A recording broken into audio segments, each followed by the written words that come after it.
You're listening to From the Horse's Mouth, intrepid conversations with Phil Fersht.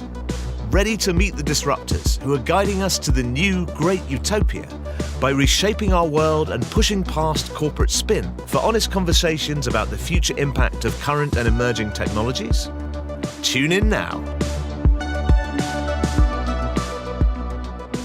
Hey everyone, you probably know who I am by now. My name is Phil Fersht. I'm the author and leader of the Horse's Mouth podcast. And today I'm absolutely thrilled to be joined by a man who really does need no introduction. His name is Shelly Palmer. He's the Professor of Advanced Media in Residence at Syracuse University. And he's also a very well-known, knowledgeable aficionado in AI. Anyone who doesn't know Shelly should get to know him and read his newsletters, understand where he's coming from. He really does have some profound views. And, you know, I met Shelly, I think about a year ago in Deer Valley, Utah, who gave us some very profound views on Gen AI, which was then about, a year into its existence since ChatGPT 3 came out. So I'd love to hear from you, Shelly, on what's happened since then, what's happening that's really profound in the world of AI, and what is different today than even what we were talking about a year ago? I think it's easy. The advent of reasoning engines in the last 10 days is probably the biggest thing that's happened. If you remember, Sam got fired over Christmas time for a weekend from OpenAI for allegedly hiding that the company had developed the next generation of AI tools. It was suspected that AGI, artificial general intelligence, or a reasoning engine had been crafted, and the board had been lied to, and there was much Sturm and Drang. And then the board got fired and he got rehired, and everybody went sort of underground again for a little while. A few weeks ago, they had some big leadership changes. But truth stranger than fiction, out comes their version of the code name was Project Strawberry. But what it really ended up being was their reasoning engine. It's not quite AGI. Which no one has an agreed upon definition of. So we would know it if it happened. Nobody really knows what AGI will be or what it is. For those of you who are wondering, it stands for artificial general intelligence, but there's no agreed upon definition. Some people say that it's an AI platform that would perform its tasks as well as or better than a human. I don't care for that definition. Others say that it's AI platforms that would be able to use their understanding of the world across disciplines, meaning that if you taught it to recognize faces, it would be able to recognize music. Right now, every AI is narrow focused. Generally intelligent that AI would be able to apply its learning. It pours a pitcher of orange juice into a glass. It would immediately understand that pouring from a pot of coffee into a coffee cup was the same act. Right now, AI doesn't do that, but ultimately, AGI would, and some version of a definition like that's probably right. Anyway, a couple of weeks ago, out comes whatever Project Strawberry was, now called O1 Preview. This is a platform that is very different than GPT-4o, which is a large language model that displays an emergent quality of reason when you use it. Here, reasoning is built into the actual fabric of what the model does, and it actually goes through some process that they make you believe is thinking, whether it is thinking like a human or thinking like a machine. I'm guessing it's more thinking like a machine, but as you use O1 Preview, it'll say it's thinking, reasoning, doing this, telling you all the things it's doing. It's painfully slow to watch, but ultimately it's able to solve problems at a much higher level than GPT-4o. Different kinds of problems. You give it a physics problem, it'll think through it. Give it a word problem, give it any bit of code, it's going to do a pretty nice job. So I think to answer your question, the longest possible way you could answer a question, I think the thing that's most interesting to me, most profoundly interesting, is the advent of reasoning tools at a consumer grade interface. It'd be one thing if this was API only and you had to have some grown-up skills to go in and get it, but you literally can can spend $20 a month and it's in your hands. So this is a pretty big change, and it's a step change, I think, in the overarching evolution of these tools. We're going to learn something really new.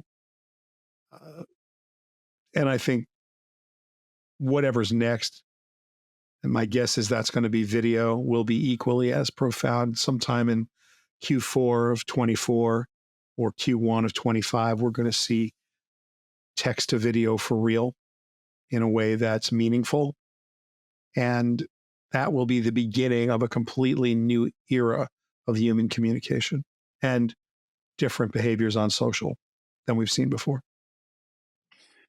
Right. And when you say different behaviors on social, can you expand a bit more on what those are going to be like compared to what we've been suffering from at the moment?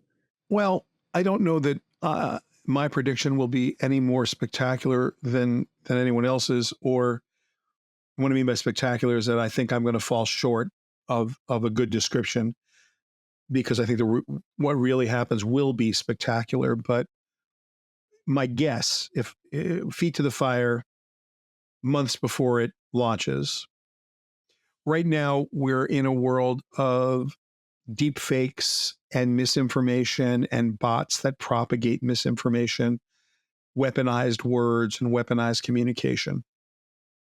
And that's all the bad stuff. And there's plenty of bad stuff. I'm not going to say there isn't. When we make the full transition from curation to generation, where now based on ambient data or streaming data or bits of intelligence that I'm able to gather in near or in real time, my response is going to be at no or very low cost, also in near or very close to real time, fully produced work that in many ways democratizes production skills, but in other ways amplifies executional skills. What I mean by that is you might not be a good artist or as good as Midjourney or Dolly or Stable Diffusion or Flux. So it will democratize your ability to produce something from just text, whether that's music or video or other words. But it will elevate or amplify your ability to distribute, because we're now going to have little bot armies at the hands of everyone who wants one. We haven't seen this before. So where we have weaponized words now, we've truly weaponized communications. We haven't seen super automation applied to that. And so once those tools are available to the wider population, we're going to see different behaviors exhibited than we've ever seen before. With respect to AI, people are going to be able at scale to do things they just couldn't do before. And that's going to have a profound impact. By the way, good and bad. You'll see different kinds of e-commerce. You'll see different kinds of offerings in advertising and marketing. You'll also see next level propaganda. And I think the ability to determine what is true and what is false and real or fake, those words don't apply anymore. It's literally true and false. And you'll believe what you want to believe, and subtle mistakes and subtle influences will take on new power. Almost guaranteed that they will take on new power. And what I mean by subtle mistakes, purposeful or not, let me piss everybody off for a second. We'll throw back to the couple elections ago. A line in a blog post. Hillary Clinton's email servers were hacked and she deleted 5,000 emails. Now that sentence isn't true. She did have email servers in her home and they could have been hacked, but they weren't hacked. And she deleted more emails than that. Is that true or false? And what is it, good or bad? Is it misinformation or real information? Well, how would you even go about, what would the strategy be to determine, and then how would you demarcate? And what I mean by that is, if it's a pro-Hillary article or a pro-Democratic article, left-leaning article, it's just a mistake, and it doesn't really have an impact. If it's a right-leaning article, is it an attack?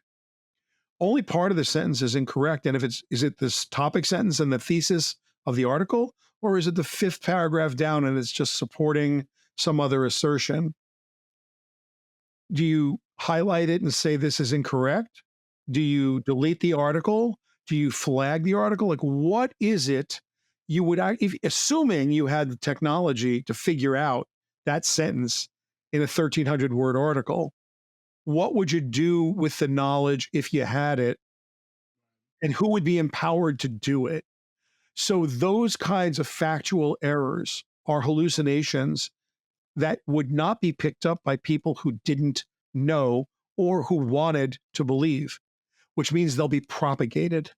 And so we're going to be in a world where a frightening amount of information is co-written by machines, and its authenticity and or veracity is unchecked and uncheckable. And ultimately, Stephen Colbert, one of my favorite comics in the world, has coined two words that become our reality. One is truthiness, meaning something is kind of true, and the other is wikiality, which is if enough people believe it or read it, then it's true. So all of a sudden, all of the blog posts that are co-created that propagate this kind of misinformation that's not really right, but it's definitely not right. It's false, but depending, it may have a bigger or smaller impact, become the wikiality of the World Wide Web, because we're no longer the sole writers of our history. Human beings now share that job with generative AI. And so I don't have control over the truthiness or the wikiality of the body of knowledge of mankind, because post November 30th, 2022, every day there's less and less likely a chance that what you found written on the public web is solely created by a human being. So these are profound communicative changes in our world, and they are going to have, I think, a massive impact, and it will be so subtle that it is literally the frog boiling in a pot of water. I mean, are we going through, I mean, let's talk about what's happening in a couple of weeks, right? Are we going through the great misinformation election? Because it's like you had Kamala on Fox News the other day, and anyone who was Democrat was trying to say what a great job she did. She was so brave going into the Fox's den. And everyone on the Republican side was just saying, oh, what a disaster. Like it was like one side wants to believe one set of truth, the other side wants to believe the other. And they're now choosing the truth they want versus saying, I just want the truth. And so it's like with these polling numbers, we're saying, I don't think anyone has a freaking clue which way this election is going to go in 2 weeks, because we're trying to get into the minds of the population of America right now, and it's proving very, very difficult to do. Look, I'm not a political expert, but one of my dear friends is a professional political operative, and he told me something years ago that applies more today than ever, which is we only see, and the pollsters only see, the outdoor lawn signs. You never get to see the indoor lawn signs. People who live in certain areas are not going to say they're voting for Trump or that they're voting for Kamala Harris, because in the tribe or society or the environment in which they live, it is an unpopular thing to be on one side or the other. You don't want to be on the wrong side of the river from the people you must coexist with. But in the privacy of the voting booth, they're going to do what they're going to do. What I do know is that misinformation is not the problem from this electoral, from the electoral perspective. People believe what they want to believe. You made a really interesting assertion just now. I'm going to challenge it for fun. Vice President Harris goes on Fox News Channel and does an interview, and everybody on the right says she did terribly, and everyone on the left said she did great. And what I'm challenging is the everybody part. Certainly some very loud voices on the right said she did terribly, and some very loud voices on the left said she did wonderfully. What we don't know is what actual people think, because most people didn't care that she was on Fox News at all, didn't listen, paid no attention whatsoever. They took their feelings about it from their favorite political pundit, who they trust for their punditry, and thought nothing more about it ever again. It didn't have any impact. Didn't change any minds, didn't come close to changing a mind. And I don't believe there's an independent in the world. Like, if you don't know who you're voting for right now, you probably shouldn't vote. Like I always said, well, everybody get out to vote. It's like, not if you don't know who you're voting for right now. If you're going to get in the voting booth and you're going to like toss a coin because you just can't figure it out, you owe it to the world to stay home, because these are clear-cut choices, and you should be able to, as a learned human being of voting age, to make that choice, whatever it is. I don't, look, it's up to you. No one's telling you how to vote. But if you really today think you need to know more about Vice President Harris or more about Donald Trump than you already know, I'm sorry. That's pretty impressive if that were true. So at the end of the day, the misinformation campaign isn't about misinformation. It's about the current media landscape's capability to amplify flat out old lies at the same volume or louder than truths. Because we have a media industry that is 100% for profit. The non-for-profit, do-gooder media outlets have no ratings at all. No one watches, because people like the entertainment of good and bad, good and evil, right and wrong, left and right. They like train wrecks. They like conflict. You want to think about media in the context of entertainment or the context of ratings.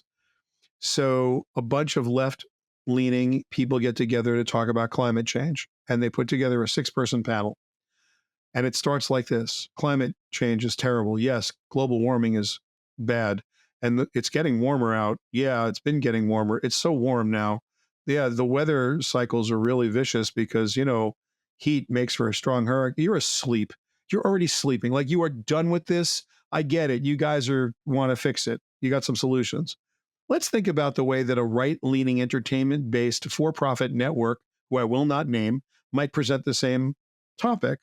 There would be a hard right-leaning person and a hard left-leaning person. And one of them would say, global warming is BS. And the other would say, F you, no, it's not. And they'd have a fist fight on the air, and no one would be able to take their eyes off of it. So if you're in a for-profit, everybody likes look, people rubberneck on the highway every time there's a fender bender. Human beings will not drive by flashing police lights without slowing down. Everyone who drives a car knows it. That's how human beings are wired. So, of course, if we have a for-profit news world, then anything that's going to drive conflict drives ratings. End of story. Is that about misinformation? No, it's about promoting bold-faced lies for profit. And every news outlet that's a for-profit news outlet does this. This is what they do. You lean left, you lean right, they're all guilty of it. There's no one here is innocent. No one's got the right story. Everybody's got a story that fits with the audience that they've identified a target persona, and they're pandering specific. Not pandering is even the wrong word. They are super serving that audience. And we're not ever going to change that until we change the nature of humans, and then we change the nature of the news business, which neither is getting changed in my lifetime. So for someone to say, we've got to get a handle on AI bias, we have to get a handle on misinformation, it's like, it's been misinformation in political campaigns since the history of political campaigns have been written. And by the way, if we think this is vicious, go back and read the history, the beginning of the United States government, and how the carpetbaggers went at, or how the Federalists went at oh my goodness, like these people were vicious in a way that, and they spoke English at a much higher level than we do now. So the insults sound better, but they're still devastating insults. And the character assassination is like almost an American tradition. We're just doing it better with better amplification now. So I don't know that this is a problem AI can solve, and I'm not sure that it's a problem AI is going to exacerbate past the point. Yeah. Well, I mean, Benjamin Franklin back in the day had power because he actually had his own ability to print. Yeah. Pamphlets. He was the Mark Zuckerberg of his day. Only more powerful, I believe. Really more powerful. Yeah. And now you just need to go and buy yourself a social media platform and try and do the same thing. But so yeah, in a way, things haven't really changed. And if we're hoping they're going to change, um, something very profound has to happen. But getting back to this to finish up, we're talking about the true changes in AI, and you're talking about AI and video becoming much more impactful and real, like text to video, things like that. I mean, I was with a very experienced Tesla driver yesterday, telling me he'd spent a month using the self-drive capabilities in his Tesla, and just said, "Hey, I just can't do it because it just makes too many mistakes. It just can't. It cannot replicate his driving style enough, and it can't make mistakes. You can't trust it." So can you get on a jumbo jet where there's no pilot, even though the thing's fully automated? Oh God, no. I mean, so where are the guardrails in this, Shelley, in terms of where do we cross over between human reasoning, trust, and AI taking over from that? Is it actually going? Are we going to cross over there? So, a couple of things. A, the auto industry is the easiest one to understand. It starts with there are 5 levels of autonomy, from you need a driver to you don't. A level 5 car doesn't have a gas pedal, doesn't have a steering wheel, doesn't have a brake pedal. It's a box you get into and it drives. How close are we to that? How far away are we? Well, we have adaptive driver assist right now, adaptive cruise control. You have front and rear end protection. There's a bunch of sensors in the car. The cars are so expensive right now. You get into a fender bender in a modern car with adaptive cruise control where your front right or front left headlight is cracked by someone who nails you in the parking lot. It's a $20,000 experience to the insurance company because those sensors are incredibly expensive. But we're going to know self-driving is ready when insurance rates come down. And because insurance companies are actuarially based and it's all numbers. And as these cars become safer than human drivers, and they will, in a lot of cases, in fact, in every case, you will never drive as well as the car drives when the car can drive. Right now, it can't. It's not ready. But when it is, the insurance companies will know and our rates will come down. And I can predict a time, and I don't think it's going to happen for another 20 to 30 years. And not because the tech won't be ready, because cars stay on the road. Like when every car is a self-driving car or has the highest level of driver assist, where front end, rear end collisions are not possible because every car has a sensor that just won't let it crash into what's in front of it. You may get thrown against the steering wheel if you're not wearing a seatbelt, but if you're wearing your seatbelt, that car's going to slam on the brakes so much faster than you can. You have a 400, 500 millisecond response time to seeing a brake light. The car has a nanosecond response time to seeing a brake light. It's going to stop. So, but every car doesn't have it. So if the person behind you doesn't have it, it doesn't matter if you do. The accident's still going to happen. So you need every car to be there. There are so many classic cars on the road with a 25-year plus license plate. There are so many cars on the road that just, they're 10, 12, 15 years old. So you're a solid 20, 30 years before, and the cars aren't ready for prime time yet. So say we're 5 to 7 years away from a level 5 car being actually built in a way that AI can drive it. Give yourself the most amount of time, say it's 2034, 2035 before you really have the tech in place. From that date, you're 25 years away from every car on the road, other than the classic cars, being able to give you the next level of safety. There are hundreds of millions of cars on the road in the United States. And so hundreds of millions worldwide, actually. There are 150 million Fords by themselves, I think. I mean, the numbers are astronomical. So you are years and years away from this actually being a thing. I don't fear AI, and I don't in any way fear any of the nonsense, it's Terminator or Skynet or what, you choose it's Colossus or Whopper or whatever, HAL 9000. I fear none of that. And I think you'd be foolish to fear those in the way that people are trying to spread FUD. What I'm afraid of is something a little different and far more subtle. I'm afraid of artificial control, not artificial intelligence. And what I mean by that is right now, I have a good example of it. I use Waze almost exclusively when I'm in the car. Occasionally Google Maps, occasionally Apple Maps, but almost always Waze. The contract with Waze is a simple one. I put a destination in, and my assumption is, and the deal I believe I'm making with our friends at Alphabet, is that it's going to take me home in the most direct, shortest, safest route. I don't know, but that's the contract. What if it doesn't?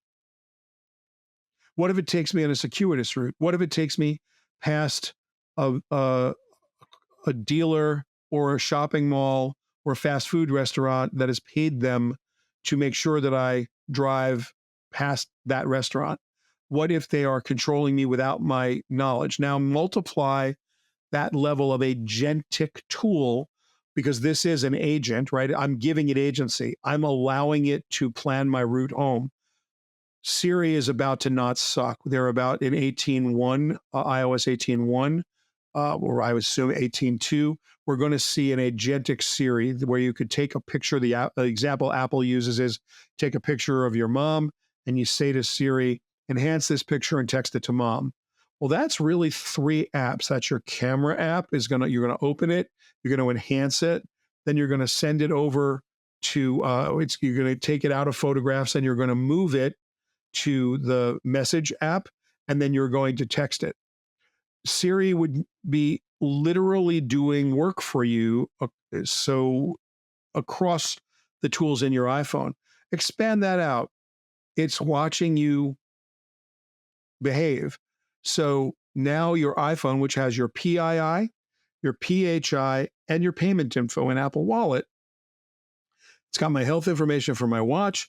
It's got my private information that I've given it. It's learning so now it knows that I like to sit in the 2nd to the 4th row in first class on the aisle, that I only travel during the day. That's my brown M&M's rider for my speaking engagements.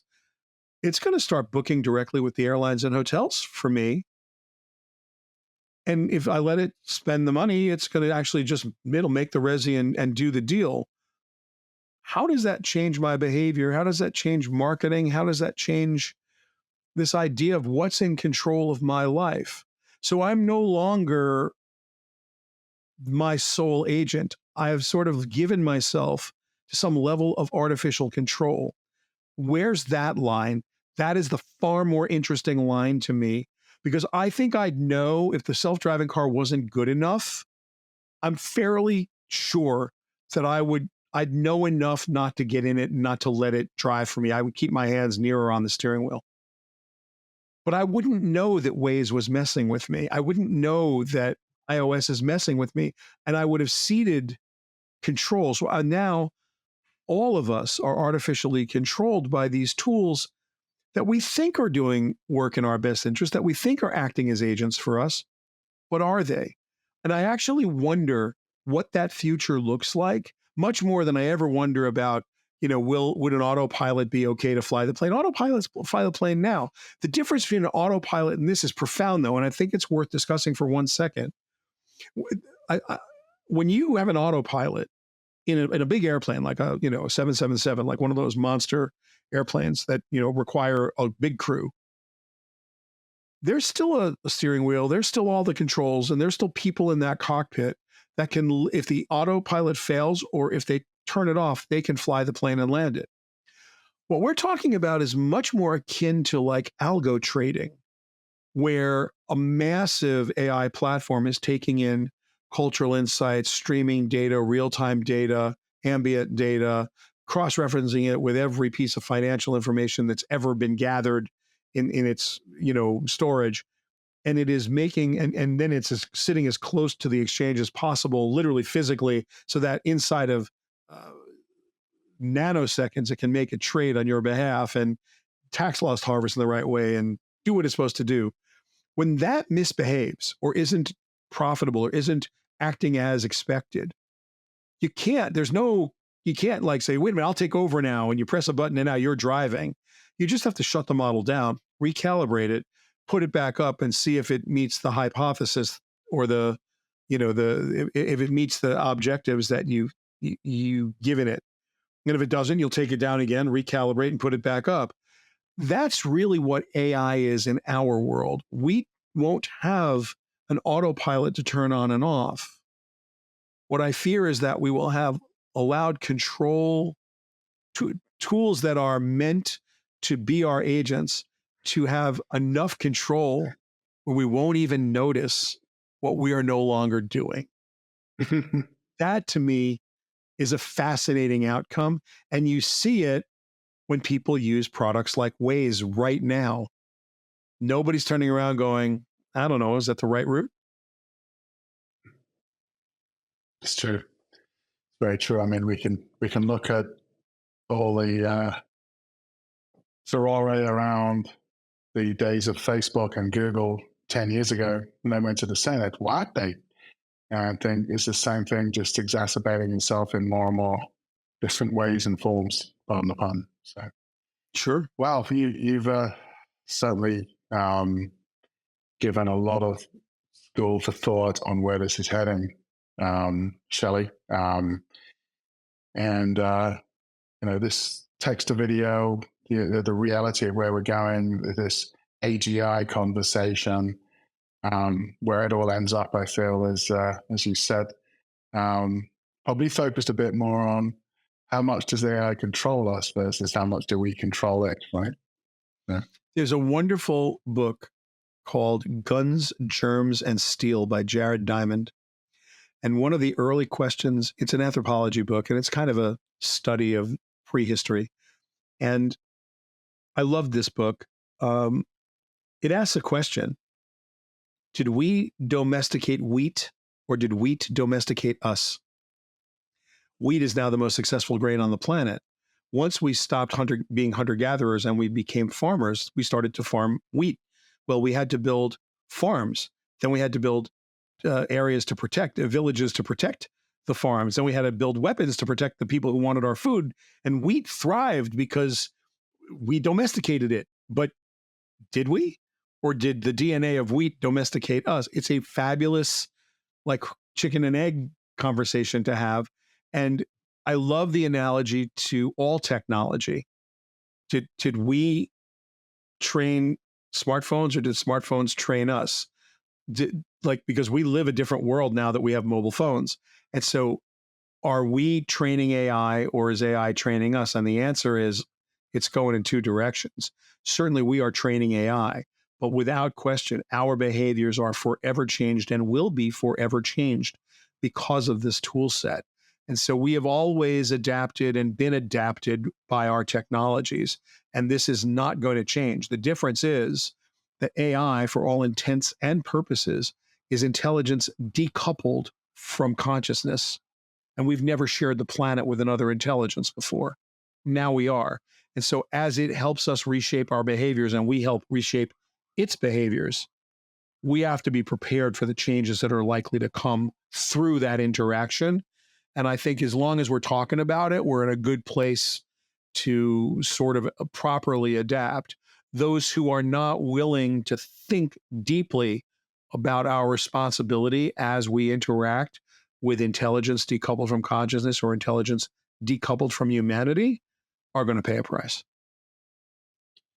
On that note, thank you very much for your time, Shelly. It's been fascinating hearing about your views on AGI, Project Strawberry, the move to video, the speed at which we're moving at, and hearing your emotional views on this. It's been tremendous, and I can't wait to hear you present at the HFS Summit, December the 4th in Manhattan, to hear a bit more live about what is going on in this world and this shift towards AGI and the speed at which we're moving. So thank you very much for your time today.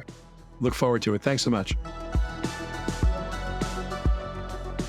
Thanks for tuning in to From the Horse's Mouth, Intrepid Conversations with Phil Fersht. Remember to follow Phil on LinkedIn and subscribe and like on YouTube, Apple Podcasts, Spotify, or your favorite platform for no-nonsense takes on the intricate dance between technology, business, and ideological systems. Got something to add to the discussion? Let's have it. Drop us a line at fromthehorsesmouth@hfsresearch.com or connect with Phil on LinkedIn.